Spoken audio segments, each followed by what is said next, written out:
هیچ جمله تو زندگی انسان قدرتمندتر از این جمله نیست. الحمدلله. همیشه متعادلی، همیشه قوید، همیشه شادابید، همیشه شادید. هیچ موقع نقصی در زندگی احساس نمیکنه وقتی میگه الحمدلله.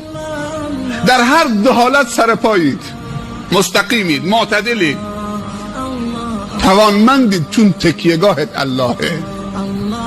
وگرنه دچار ضعف میشی. باور بکنید دچار ضعف میشی.